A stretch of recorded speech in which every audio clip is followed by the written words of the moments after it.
ಈಗ ಒನ್ ಬಗ್ಗೆ ಹೇಳೋದಾದ್ರೆ ನೋಡಿ ಮೇಡಮ್, ಒನ್ ಅಂದರೆ he or she is a leader. ನಾನು ನಿಮಗೆ ಒಂದು ಡಿಫ್ರೆಂಟ್ ಆ್ಯಂಗಲ್ ಪರ್ಸ್ಪೆಕ್ಟಿವ್ ಕೊಡ್ತೀನಿ, ಯಾಕಂದರೆ ಸೇಮ್ ಆಗಿ ಹೇಳಿದಾಗ ಎಷ್ಟೊಂದು ಕಡೆ ಸೇಮ್ ಆಗುತ್ತೆ, ಅದನ್ನು ಡಿಫ್ರೆಂಟ್ ಪರ್ಸ್ಪೆಕ್ಟಿವ್ ಕೊಡ್ತೀನಿ. ಒನ್ ಅನ್ನೋರು ಒಂದು ಯಾವಾಗ ಲೀಡರ್ಶಿಪ್ ಕ್ವಾಲಿಟೀಸು ನ್ಯಾಚುರಲ್ ಆಗಿ ಬರುತ್ತೆ ಅವ್ರಿಗೆ. ಏನಂತಂದರೆ ನಾನೇನು ರಿಕ್ವೆಸ್ಟ್ ಮಾಡ್ತೀನಿ ಅಂತಂದರೆ, ನೋಡಿ ಒಂದು ಡಿಫ್ರೆಂಟಾಗಿ ಇವತ್ತು ಏನು ಹೇಳೋಕ್ಕೆ ಇಷ್ಟಪಡ್ತೀನಿ, ನಿಮ್ಮ ಹತ್ರ ಏನು ನೆಗೆಟಿವ್ ಕ್ಯಾರೆಕ್ಟರ್ ಇದೆಯೋ ಅದನ್ನು ಪಾಸಿಟಿವ್ ಮಾಡ್ಕೊಂಬಿಟ್ರೆ ನಿಮ್ಮ ಲೈಫ್ ಬೆಟರ್ ಆಗುತ್ತೆ.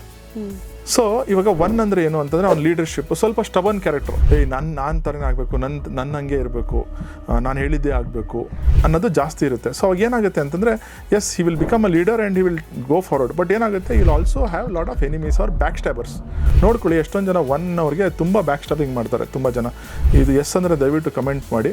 ಈ ಒನ್ ಬ್ಯಾಕ್ ಸ್ಟ್ಯಾಪ್ ಅರ್ಥ ಏನು ಅಂತಂದರೆ, ನೀವು ಏನು ಮಾಡಬೇಕು ಅಂದರೆ, ನೀವು ಸ್ವಲ್ಪ ಪೀಪಲ್ ಇನ್ಕ್ಲೂಸಿವ್ ಆಗಬೇಕು. ಅಂದರೆ ಇವಾಗ ನೀವು ಏನಾದರೂ ಆಫೀಸಲ್ಲಿ ಒಂದು ಲೀಡರ್ ಆಗಿದ್ದೀರಾ, ಒಂದು ಮ್ಯಾನೇಜರ್ ಆಗಿದ್ದೀರಾ, ನಿಮ್ಮ ಕೈ ಕೆಳಗಡೆ ಒಂದು 4 ಜನ ಕೆಲಸ ಮಾಡ್ತಾರೆ ಅಂತಂತಂದರೆ, ನೀವು ಅವ್ರ ಜೊತೆ ಜಾಸ್ತಿ ಇನ್ವಾಲ್ವ್ಮೆಂಟ್ ಮಾಡಬೇಕು, ಅವ್ರಿಗೂ ಒಂದು ಸ್ಕೋಪ್ ಕೊಡಬೇಕು, ಅವರ ಒಂದು ವಿಷಯನೂ ಕೇಳಬೇಕು. ಎಸ್ ಫೈನಲಿ ನಿಮ್ಮ ಡಿಸಿಷನ್ನೇ ತೊಗೊಳ್ಳಿ, ನೀವೇ ಅದನ್ನು ನೀವು ತೊಗೊಳ್ದೇ ಇರಲ್ಲ, ಬಟ್ ತೊಗೊಳ್ಳಿ. ಬಟ್ ಯಾವಾಗ ಜನನ ಸೇರಿಸ್ಕೊತೀರೋ ಜೊತೆಗೆ, ಆವಾಗ ನೀವು ಗೆಲ್ತೀರಾ ಅಂತ ಅರ್ಥ.